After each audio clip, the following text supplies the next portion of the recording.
दिवाली की तारीख का कंफ्यूजन हुआ दूर। बिरला मंदिर में धार्मिक जानकारों की हुई बैठक। 1 नवंबर को ही दिवाली मनाना है शुभ।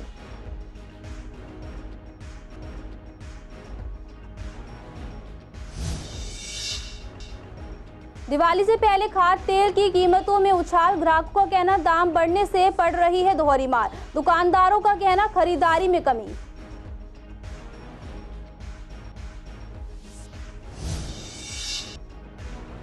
केजरीवाल पर हमले के आरोप से बड़ा विवाद। बीजेपी के नेता ने कहा आपका झूठा दिखावा खुद करवाते हैं हमले।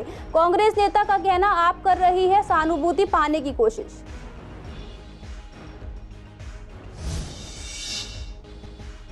दिवाली को लेकर बाजारों में दिखने लगी रौनक। मिलावट के डर से मिठाइयों की बिक्री कम। चॉकलेट और गिफ्ट हैम्पर्स की हो रही ज्यादा डिमांड।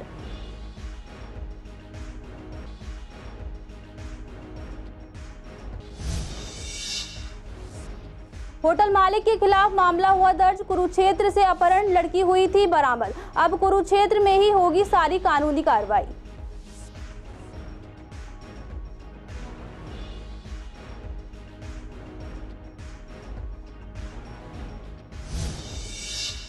नमस्कार, आप देख रहे हैं CCN लाइव। मैं हूं आपके साथ खुशी श्रीवास्तव। स्वागत है आपका हमारे खास कार्यक्रम पूर्वी दिल्ली खास में। बुलेटिन की शुरुआत करते हैं कुछ खास खबरों के साथ। दिवाली में अब 5 दिन ही बचे हैं और दिवाली की डेट को लेकर लोगों में अभी भी कंफ्यूजन बना हुआ है। इसी को लेकर हमारे संवाददाता ने धार्मिक जानकारों से बात की तो उनका कहना है कि ये भ्रम केवल सोशल मीडिया साइट्स के द्वारा फैलाया जा रहा है, क्योंकि पंचांग में बहुत पहले ही ये लिखा जा चुका है कि दिवाली 1 नवंबर को ही मनाई जाएगी और पूरे देश में और सभी पंडितों के पास ये जानकारी पहले से पंचांग में लिखी है, लेकिन सोशल मीडिया साइट्स के जरिए लोग भ्रमित हो रहे हैं। झिलमिल के गौरीशंकर मंदिर के पुजारी ललित कृष्ण गोस्वामी ने बताया कि पंचांग में साफ तौर पर 1 नवंबर 2024 का दिन दिवाली मनाने का प्रमाण दिया गया है।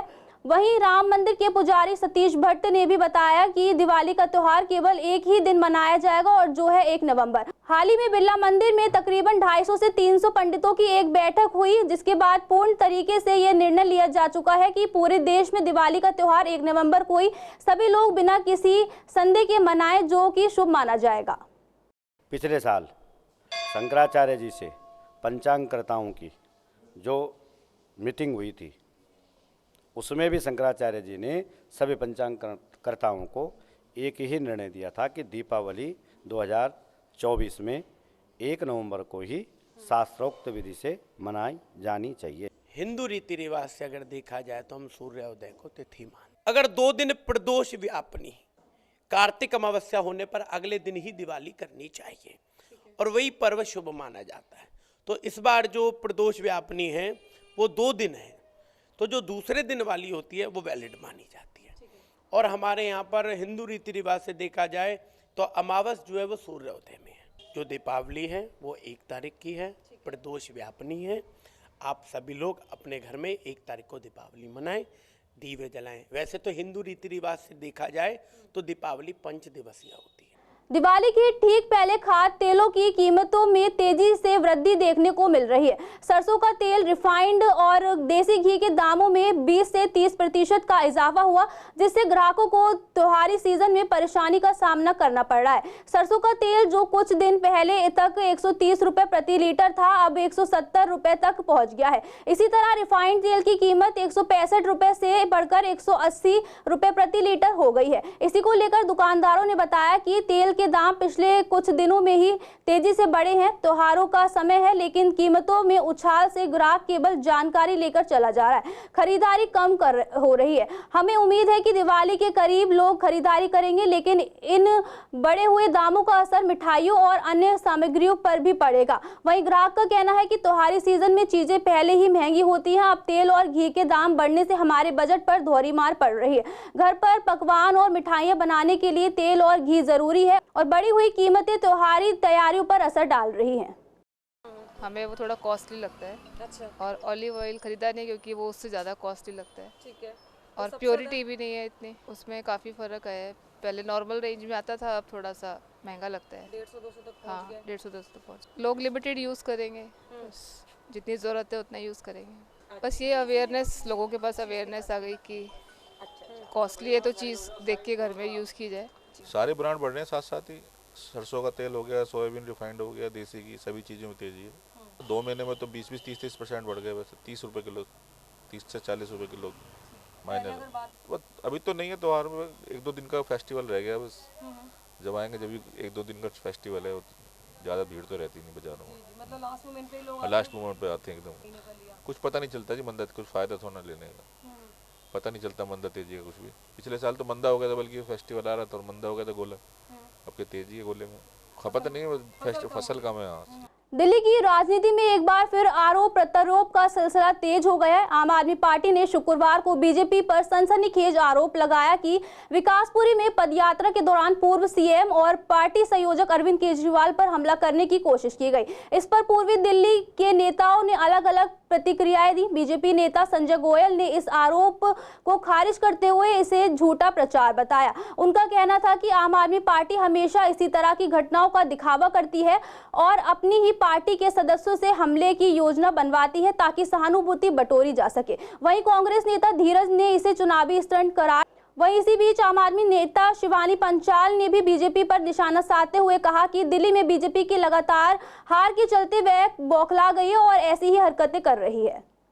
देखिए, आम आदमी पार्टी पास है क्या काम, दिल्ली की जनता का तो ख्याल करते नहीं, आरोप पर आरोप लगाते हैं। तो मेरा ये कहना है कि ये सब बेकार की बातें हैं। वो स्वयं खुद अपने ऊपर हमला कराते हैं और स्वयं ही कहते हैं कि हमला हो गया। तो इसलिए, क्योंकि भारतीय जनता पार्टी संस्कारों वाली पार्टी है और भारतीय जनता पार्टी सबको साथ सब लेकर चलती है, सबका साथ सबका विकास करती है, हमारे लिए अलग कोई नहीं है। इसलिए ये जो आरोप लगाए गए हैं और ये मिथ्यापूर्ण है, साथ में इन्होंने स्वयं अपने ऊपर हमला कराते हैं, इसलिए इनकी बातों पर नहीं आना चाहिए। अभी आपने देखा कि जब वो दिल्ली की जनता से मिलने जा रहे हैं तो उनके ऊपर इस तरीके के जानलेवा हमले कराए जा रहे हैं, तो साफ साफ यहाँ पे भाजपा की बौखलाहट दिखाई दे रही है। लेकिन मैं सिंपल शब्दों में सिर्फ एक ही मैसेज भाजपा को देना चाहती हूँ कि हर बार की तरह इस बार भी ना आप पूरी अरविंद केजरीवाल जी की टीम को और पूरी आम आदमी पार्टी को ना डरा पाओगे, ना झुका पाओगे और ना ही हरा पाओगे। आप दोनों के आरोप प्रत्यारोप दोनों आपस में एक दूसरे के साथ लड़ते हुए जनता इसमें पीस रही है। जनता इसके अंदर जो भी घटना घट रही है, चाहे गंदा पानी आ रहा है, जो भी हो रहा है, जनता इसके अंदर एक दूसरे को, आप दोनों की लड़ाई के कारण एक दूसरे की हमेशा जनता ही पीसी है। चाहे वो गंदा पानी हो, चाहे आगे महंगी बिजली जो हो गई है वो हो, चाहे किसी भी तरह की कोई समस्या हो, सड़कें तो साइड टूटी हुई हैं, गड्ढे हैं, उसमें आप दोनों की आपसी लड़ाई के कारण जनता ही हमेशा पीसती रही है और आगे भी मुझे लग रहा है आप लोगों का जो हाल है यहाँ से जनता ही पीसती रहेगी। दोनों त्योहार कोई भी हो, बाजारों की रौनक से ही पता चल जाता है कि त्योहार की शुरुआत हो चुकी है। पूर्वी दिल्ली के भी लगभग सभी बाजार दिवाली के त्योहार के लिए सज चुके हैं। दिवाली पर पूजा करने में और गिफ्ट देने के लिए मिठाई का इस्तेमाल किया जाता है, लेकिन इस बार कहीं ना कहीं लोग मिठाई की खरीदारी कम कर रहे हैं। इसको लेकर दुकानदार का कहना है कि मिठाई की बिक्री में कमी जरूर आई, जबकि लोग गिफ्ट हैम्पर्स और चॉकलेट ज्यादा खरीद रहे हैं क्योंकि ये आइटम्स ज्यादा दिन तक चलते हैं। साथ ही लोग सेहत की वजह से भी मिठाई कम खरीद रहे हैं। वहीं कई दुकानदार मानते हैं कि पहले केवल मिठाइयां ही दी जाती थी, लेकिन अब जनता के पास कई ऑप्शन है गिफ्ट के लिए। फिर चाहे चॉकलेट हो, केक या फिर गिफ्ट आइटम हो, सभी चीज बाजार में मिलती है और मिठाइयों में जिस तरह की मिलावट देखी जाती है उससे भी लोग बचते हैं और जानने वाली दुकानों से ही सामान खरीदते हैं। चॉकलेट्स, बिस्किट्स और हैम्पर्स वाला बनाए हुए अपने सब वैरायटी मिक्स होती है उसके अंदर। नहीं बने बनाए रखे हुए, ऐसा नहीं हो सकते। मीडियम रेंज होती है 150 से 500, 450, 300 सब रेंज होती है। मिठाई तो वैसे भीड़ रहती है, मिठाइयाँ बहुत बिकती है। हाँ, उसकी बराबरी नहीं हो सकती, मिठाई की बराबरी नहीं हो सकती, वो तो बिकती बहुत है। लोग मिठाइयाँ और ये ड्राई फ्रूट वगैरह और गिफ्ट पैक, ये सब कंपनियों के, ये बिस्कुट वगैरह, नमकीनों के पैकेट, यही लोग खरीदते हैं। और बाकी पूजन के लिए खिलौने, खील, पतासे अभी तो कम है, 1-2 दिन में रौनक बढ़ जाएगी। मिठाई तो खरीदते हैं, हैम्पर तो गिफ्ट देने के लिए लोग खरीदते हैं। हाँ, मेहमानों को खिलाने के लिए भी, कोई आएगा तो उसे मिठाई खिलाएंगे, चॉकलेट तो खिलाएंगे नहीं उसे। हाँ, थोड़ा फ़र्क तो पड़ेगा ही, अच्छी दुकान से ख़रीदें तो चीज़ सही मिलेगी। माहौल अच्छा है, मार्केट में काम कम है, ऑनलाइन वाले काम खींच के ले गए सब दुकानों का काम। ऑनलाइन से लोग सामान घर पे ही मंगाते हैं, बाहर जाना नहीं चाहते। बाज़ार में रौनक है ही नहीं, बिल्कुल रौनक नहीं है बाज़ार में। आखिरी टाइम पे बढ़ जाएगी, रौनक आएगी। हाँ, मिल रहे हैं, हर आइटम मिल रही है। मिठाई वाले मिठाई खाएंगे, बच्चे चॉकलेट खाएंगे। हाँ, हर चीज़ की अपनी अपनी जगह जी। रेट तो किसी का, हर अपनी दुकानदार के अपने अपने रेट होते हैं, जो मर्जी लगा ले रेट। भाई मिठाई तो अवॉइड कर ही रहे हैं और बाकी जो कस्टमर जो है गिफ्ट हैम्पर पर ज़्यादा जोर दे रहा है। मिलावट भी है, फिर जिस घर में देखो उस घर में सबको शुगर है, किसी को बीपी है, सब कुछ है वैरायटी में। हरियाणा के कुरुक्षेत्र से वीरवार को लापता 17 साल की लड़की की लोकेशन शादरा के मानसरोवर पार्क स्थित एक होटल में मिली थी। रिश्तेदार और जानकार शुक्रवार सुबह वहां पहुंचे तो होटल स्टाफ ने इस तरह की किसी भी लड़की के वहां होने से इनकार कर दिया। कुरुक्षेत्र पुलिस का दावा था कि लोकेशन वहीं की आ रही है। स्थानीय विधायक जितेंद्र महाजन ने परिजनों से संपर्क किया तो वो अपने समर्थकों के साथ वहां पहुंचे।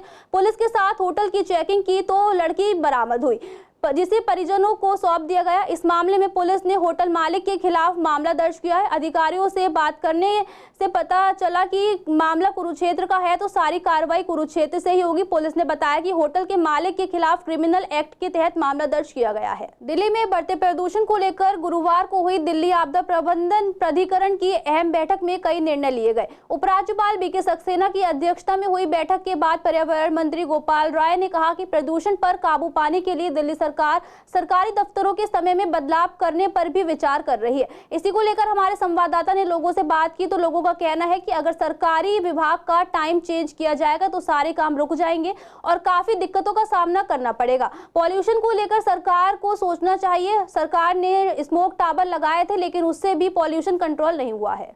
देखिए, दिल्ली वैसे ही इस समय प्रदूषण की जकड़ में अकड़ी पड़ी है और ये जो दिल्ली सरकार है वो अपनी नाकामियाँ छुपाने के लिए नए नए कानून लाती जा रही है। अगर कर्मचारियों के आने जाने पर जो बदलाव होगा उससे मुझे लगता है कोई फ़र्क पड़ने वाला है। टाइम चेंज करने से कोई ख़ास फ़र्क पड़ने वाला नहीं है क्योंकि सरकारी डिपार्टमेंट तो उसी हिसाब से ही चलेंगे। लोग अपने टाइम से ही आएंगे, टाइम से ही जाएंगे और बाकी इंडस्ट्री पे कोई इफ़ेक्ट नहीं आना क्योंकि इंडस्ट्री वाले तो अपने जो टाइमिंग फिक्स हैं उसी हिसाब से चलेंगे। पोल्यूशन स्तर बढ़ने से ट्रैफिक में दिक्कत आ रही है लोगों को। इन्होंने ये भी कहा है कि गाड़ी जैसे रेड लाइट इंजन ऑफ करें, वहाँ पे रेड लाइट पे खड़े हों, तो बाकी जो अपना कंस्ट्रक्शन वगैरह है उस पर रोका है, सारी चीज़ें रोक रहे हैं, उसमें कर रहा है, फ़र्क पड़ रहा है काफ़ी। ये सरकार का जो विचार है ये बहुत निंदनीय है। ऐसा नहीं करना चाहिए गवर्नमेंट को, क्योंकि यदि सरकार सरकारी दफ्तरों के टाइम में चेंज करेगी तो सरकारी ऑफिसर टाइम पे नहीं जाएगा, काम नहीं होगा, उनको काम करने के लिए कम टाइम मिलेगा, जिससे जो है बहुत दिक्कत होगी लोगों को। क्योंकि अब जो है इस टाइम उल्टा सरकार को जो है पोल्यूशन पे रोकथाम करनी चाहिए। और दिल्ली में पोल्यूशन की हालत इतनी बेकार है, इतनी बदतर है। अभी क्या था पटाखे बैन करेंगे, अभी तो पटाखे स्टार्ट भी नहीं हुए और दिल्ली का ये हाल है, पूरी गैस का चैम्बर बन चुका है। तो सोचो आने वाले समय में दिल्ली का क्या हाल होगा। दिल्ली की जनता सांस से दमे से मर रही है घुट घुट के।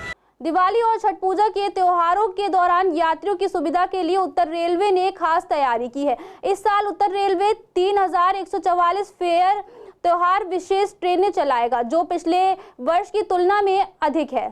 उत्तर रेलवे के जनरल मैनेजर अशोक कुमार वर्मा के मुताबिक इनमें से 85% ट्रेनें पूर्व दिशा में उत्तर प्रदेश, बिहार, झारखंड, पश्चिम बंगाल और असम जाने वाले यात्रियों के लिए होंगी, जिसमें यात्रियों को भी काफी राहत मिलेगी। 26 अक्टूबर से 7 नवंबर तक उत्तर रेलवे दिल्ली क्षेत्र से प्रतिदिन 65 खास ट्रेनों को चलाया जाएगा, जिससे लगभग 1,20,000 अतिरिक्त वर्थ उपलब्ध होंगी। भीड़ प्रबंधन के लिए नई दिल्ली रेलवे स्टेशन पर अनारक्षित यात्रियों के लिए विशेष प्रवेश द्वार भी बनाया गया है। सुरक्षा व्यवस्था को देखते हुए रेलवे स्टेशन पर 1340 अतिरिक्त आरपीएफएस कर्मियों और नए सीसीटीवी कैमरे की तैनाती की जाएगी। एक तो हम लोग जो पिछले साल हम लोगों ने 138 ट्रेनें एक्स्ट्रा चलाई थी इस पीरियड में टोटल मिला के। उसमें कुछ ट्रेनें हम लोग पहले से अनाउंस करते हैं जो रिजर्व ट्रेनें होती हैं और कुछ ज़रूरत के हिसाब चलाते हैं भीड़ के हिसाब। उसके मुकाबले में हम लोग इस बार 195 ट्रेनें ऑलरेडी अनाउंस कर चुके हैं और ज़रूरत पड़ने में हम लोग और भी एक्स्ट्रा ट्रेनें चलाएँगे। तो हम लोग करीब 1,70,000 एक्स्ट्रा सीटें इस बार हम लोगों ने क्रिएट करी हैं। उसके अलावा पूरे साल में करीब 123 ट्रेनें बढ़ी हैं हमारी, तो वो ट्रेनें भी हमें अवेलेबल होंगी। हमने सभी ट्रेनों में जो जनरल कोचेस थे उनकी संख्या बढ़ाई है क्योंकि उसमें काफ़ी लोग जाते हैं एक बार में।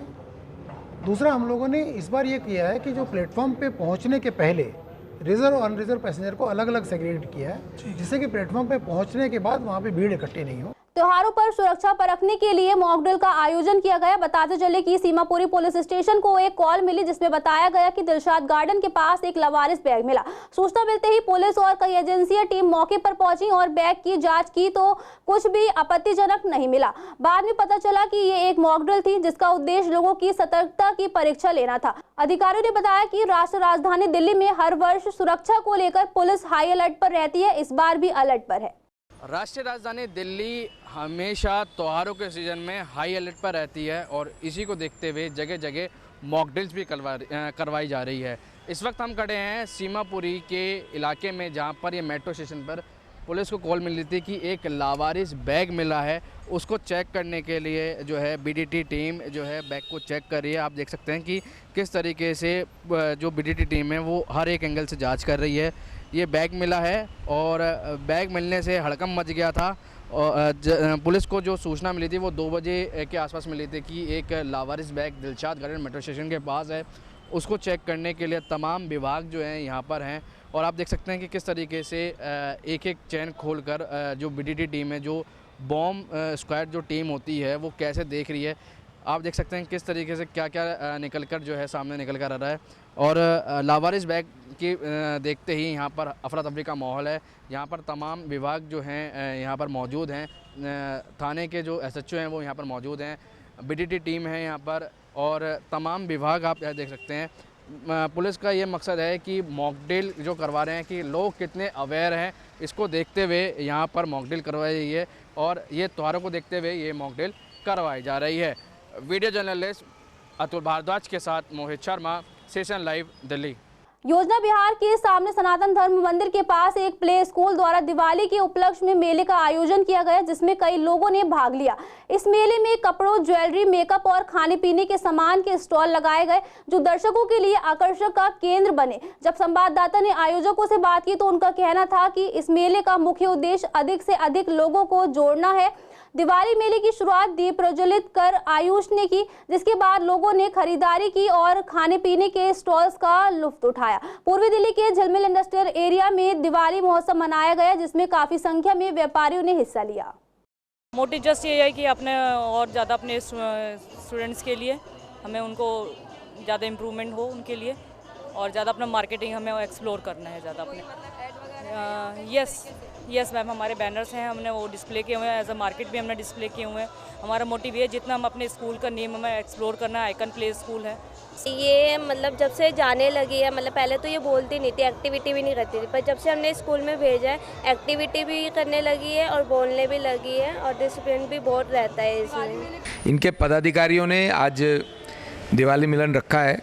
हमारे झिलमिल industrial area, friends colony industrial area के सभी प्रमुख पदाधिकारी यहाँ पर उपस्थित हैं। मैं उनको इस बात के लिए बहुत बहुत बधाई देता हूँ।